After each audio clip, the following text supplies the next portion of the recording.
may be all sorts of different things, but ultimately we are all filling those 24 hours in a day, regardless if we know it or not. It's not like other people just have more time to do stuff. They're just doing different stuff in a more effective way.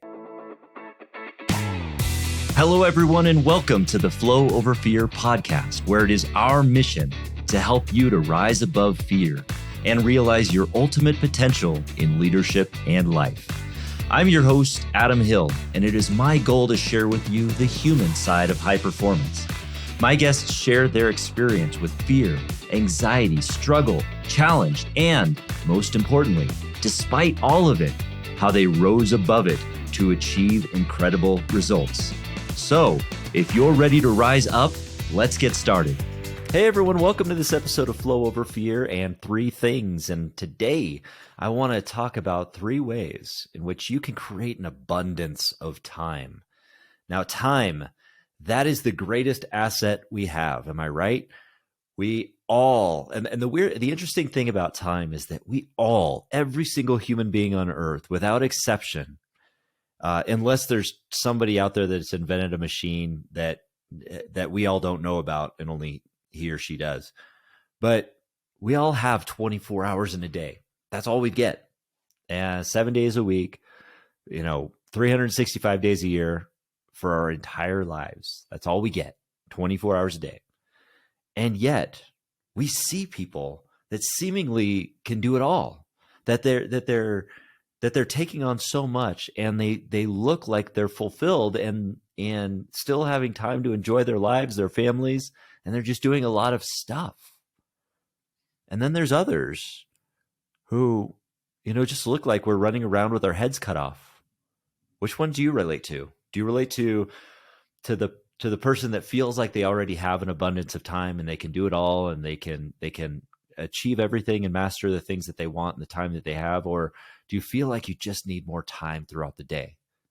I get the impression that for most of us, myself included, even, now as I'm telling you this, feel like we just don't have enough time to do the things we want to do and to get it all in. We could just use a few more hours during the day. But the reality is we have to live within the limitations that we do. But the great thing about time, about that fact is it's equal for everybody. Everybody has the same amount of time. So we need individually to create the conditions that allow us to make the most of that time. And I think that even the fact that we all look at the same 24 hours a day or the quote unquote lack of time that we have, when we look at that as a scarcity thing, it starts to get into our head and it starts to give us anxiety. It starts to put that fear in there of like, I'm not doing enough. I'm not getting enough done, or I've got this limited time. That scarcity mindset starts to come into play. And so, the difference is that when you develop the abundance mindset, that we can create an abundance of time within that those hours that we have, it starts to help us to get our heads above water. It helps us to get ourselves over the fear a little bit. And to do that. So how do we do that? Because the problem is that when we have 24 hours in a day, just as human beings that don't want to be sitting around bored all the time, we're naturally going to fill that time with something. So naturally, we're all feeling like we're very busy because we're filling that time with something. I mean, it may be reading a book, it may be watching Netflix, it may be all sorts of different things, but ultimately we are all filling those 24 hours in a day, regardless if we know it or not. It's not like other people just have more time to do stuff. They're just doing different stuff in a more effective way that results in more growth and improvement. Now, not putting down Netflix or anything like that, as I don't want to go there, because I like Netflix. I watch it every day. Not just Netflix, Hulu, Amazon Prime, all of those different, Disney Plus, HBO Max, when I'm feeling a little bit more adventurous, so to speak. But no, those kinds of things are important. But again, I digress. The problem is, though, that we are always telling ourselves that story that we don't have time. And when we're saying that to ourselves, I just don't have time. I'm running out of time. I don't have this. Well, we're reinforcing that because that's simply a mental construct. If everybody has the same 24 hours in a day, everybody has the opportunity to prioritize. Everybody has the opportunity to fill it with something. Well, it's a construct in our minds of whether or not we don't have time or we do have time. And when we tell ourselves that we don't have time, we end up believing it. And then we don't get as much done.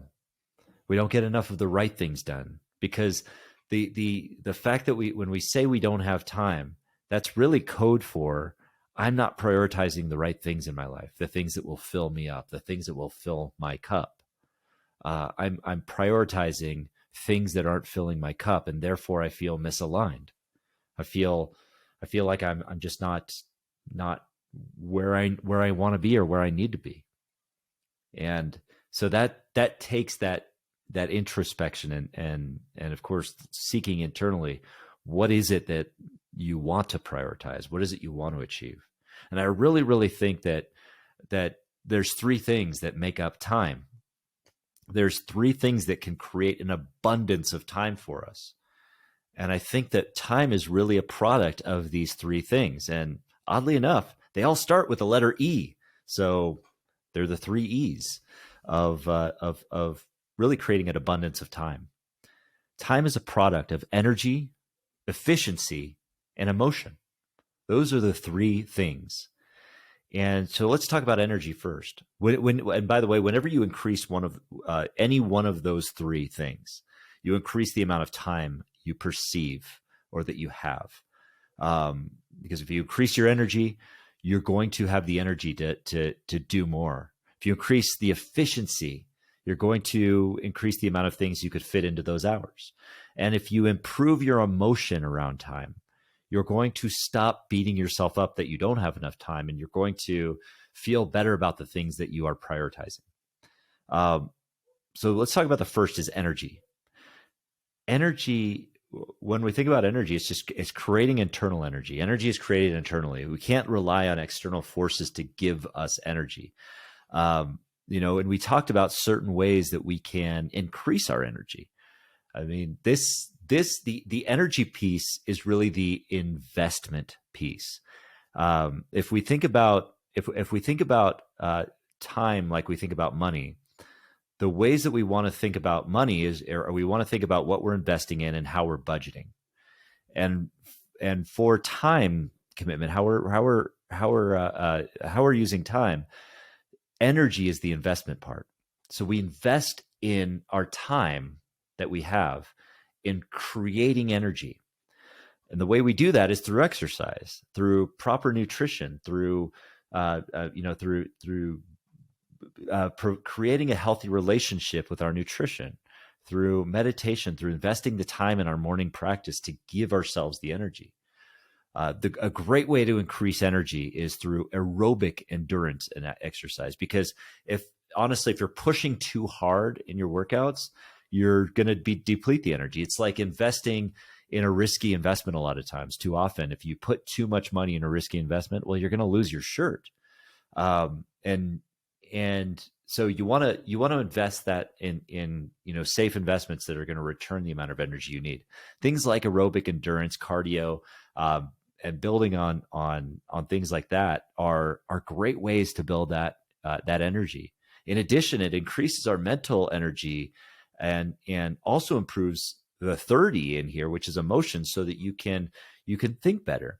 During that aerobic workout, you can actually have some capacity to think about how you're solving problems and doing things like that. And that also helps to create efficiency. So doing things like the proper types of exercise give you energy. Doing things like dancing to Pitbull or doing music or things like that gives you energy. What fills you up? What fills your cup? What gives you energy? Is it talking to people? Is it bringing that? Invest time in doing that. This is one of the biggest pitfalls I see people do with regard to energy in their lives and time commitments. They tell themselves that they don't have time to take care of their physical health or exercise or get their cup filled by playing with friends or doing things like that, because they're too busy taking care of the things that are draining their energy. So they're actually depleting their lifestyle. They're almost saying that they don't have enough money to invest because they're sitting there throwing $100 bills off of a bridge. I mean, that's the equivalent. We need to invest time in creating energy, and that way that energy comes back to us with compound interest. And I'll tell that for certain. Now, the second piece of the time puzzle is efficiency. How do we create efficiency in our lives? Well, this is where we're trying to reduce the amount of time we're spending on projects or work or things like that, while producing the same amount or more in that activity. And the way that we can do that is through three things, through their own things. This is like meta three things, where the three parts of efficiency are consolidation, elimination, or delegation.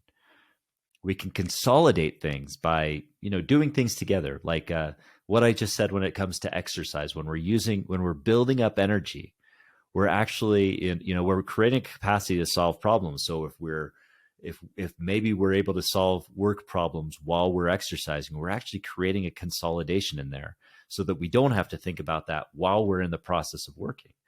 It gives us that flexibility. Additionally, the other areas we can consolidate are things like things like meal prepping. Like you could prep meals on Sunday night for the rest of the week, or other ways that you can consolidate things into single tasks. You can be riding your bike on a trainer while answering emails. Think about ways in which you can consolidate your time. A great tool to do this, by the way, is to just track the things that you do during the course of the week. With regard to efficiency, this is a great thing to do. Just set your alarm for every hour throughout the day. And every hour, take a couple of minutes to write down in a spreadsheet or on a piece of paper what you did for the last hour. What activities? You can say 15 minutes on playing Tetris, 15 minutes on answering email, 15 minutes on deleting email because it was too angry. Those kinds of things. You want to create that list so that after about a week or two of doing that, you've compiled enough data that you can look at, and you could say, all right, as you look through this, look for areas of comparison. Like, where can I consolidate? Where can I put things together? Oh, well, between 12 and 12:30 every day, I was making eggs and rice for lunch or whatever it might be. I know I'm crazy. I eat eggs and rice for lunch, whatever. But you can say, well, what if I took that and I just cooked all of the eggs and rice that I needed for the entire week on Sunday, and then I cut my time and I saved myself essentially by taking up that 30 minutes or whatever it would take, or 15 minutes to do that. I buy myself a couple hours back. So those are certain ways that you can consolidate. And then the other one is eliminate, which you can eliminate things that just don't serve you, that you don't really want to do in the first place, but you find that yourself doing anyway.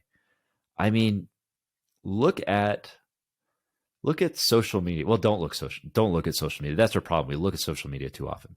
But this is a typical example that is used here with regard to eliminate. Is we spend a lot of time on social media. We spend a lot of time commenting on people's things because we feel self-righteous and we feel that we could tell them a thing or two about their political views, right? What if we didn't do that? How much time would we save? I mean, if you're looking at that list of things that you're doing and you see that, well, I spend an hour a day watching the evening news, or I spend an hour a day commenting on people's posts about how this particular politician is a horrible thief or crook. What if you just didn't do that? Or, I mean, what if how much time would you save by doing that? Imagine the time that you'd save. Those are just a couple of examples of things that you can eliminate. But I mean, you can go through the list and figure out uh, for yourself what is something that can be eliminated from that. The point is awareness. When we're not aware of what we're doing throughout the day, the default becomes, I'm too busy. I don't have any time. And that becomes our scarcity mindset. But if we can actually be aware of where we're spending our time and what we're doing, that's the first step of actually saying, "Oh, yeah, that's pretty bad. I'm spending an hour a day doing that. Maybe I should look at delegating that or eliminating that." And that gets to the third piece of efficiency, which is delegation. Now, how do you delegate? Well, I mean, if you have a team of people, of course, you can delegate certain tasks. But if you don't have a team of people, especially around your house, I mean, if you have a family, delegate your kids, delegate the heck out of them. That's what they're there for, right? I'm kidding, but not really. Anyway, but the delegation piece is, think about something like a good example would be grocery shopping. In this day and age, we have apps like Instacart or things like that where people will do our grocery shopping for us for a few extra dollars, and we can have our groceries arrive at home. Imagine the time savings of that kind of delegation of those things for just a few dollars. Look at this. This requires that you look at the list of items that you have and that you actually put a value to your hour. So how much, and if you're working in a W-2 right now, you probably very easily come to this. But if you're a business owner and you're running a business, you can realize based off of what revenue or what income your business brings in, how much money you're worth per hour. What is your time worth? If you're working at a $20 an hour job, then your hourly rate is $20. If you're a CEO of a company that's producing a certain amount of revenue, your per hour basis might be hundreds of dollars. The point is to find that number for you and then look at the tasks that are any less than that. If you anticipate that by spending more time doing where that value comes back, that can bring back more value to you, then delegate those items. Grocery shopping is not a $500 an hour task. You can if you can get that for cheaper than that, then certainly you should do it, as you're getting that time back as well to do more of the quality things that you want to do. So that's efficiency. Efficiency is consolidate, eliminate, or delegate. And the final piece is emotion. The final piece of the time puzzle of the product of time is emotion. How often are we in our own heads having arguments in our heads with other people, or just feeling miserable for whatever reason? And how productive are we when we're just not in a great mood or a great mindset and we're just staying there? Well, it's not often are we very productive. But if we can spend, and this is not saying that we can all just be happy and productive and wonderful people at all times. That's not what I want to say here. Things like rest, things like refilling your cup, that's part of the energy piece, is getting the proper rest, taking care of your mental health. That's building the energy. And those kinds of things lead to the right kind of emotions. But also we become what we continue to respond to in our own head. We want to make sure that we're considering our emotions and being intentional about those too. If we're feeling that we're having a bad day or something external has affected our emotional state, we need to address that. We need to implement the tools to make sure that we're addressing those issues. Because when we're in a positive state of mind, we're going to be more productive. When we're in an empowered state of mind, we can look at being more productive. So consider the ways in which you can improve your emotional well-being, and that will lead you to greater productivity. This includes something that Ray Dalio has said in the past: is have an attitude of optimism that's grounded in reality. And I may be paraphrasing that, but optimism grounded in reality is one of the things that we want to go to. I have been surrounded in many, many instances by cynics. And the thing about cynicism, the thing about, believing the worst in every situation is the fact that basically excludes you from all of the opportunities that might exist from things like luck. I mean, I hate to put it that way, but if you're a cynic, you're going to be missing all of the shots that you're not taking. By being an optimist that's grounded in reality, you're looking into the clouds and your feet are planted firmly on the ground, but you're looking and you are open-minded to all the opportunities that are appearing before you. And you're able to look at them more effectively. So optimism is the way to approach how you can get your emotions out there. So how do you practice optimism? Well, it's a muscle to be built, because a lot of times if our default is cynicism, then that's going to be the first thing we default to. But you have to be willing to do the work, to give yourself the energy to build yourself up and to create that optimism in you. Those are the three elements, the three things, the three things that produce abundant time in our lives: energy, efficiency, and emotion. How are you focused on those three things to improve your quality of life and the time that you have? Improve all of those things, and you'll not only improve the amount of time you have, but you'll make that time more quality. You'll accomplish more, you'll achieve more, you'll feel more fulfilled. And that's what we all want to, that's how we all want to live. We want to live fulfilled. So look at where you can increase the energy in your life. Don't go through life telling yourself that you don't have time for stuff. Be intentional about it. If you be intentional about it, look for ways to increase your energy. Look for ways to increase your efficiencies, and look for ways to improve your emotion, and look at things with optimism, and you'll have an abundance of time. Thanks for joining me today. Talk to you soon. Hey everyone, thanks for tuning in to the Flow Over Fear podcast.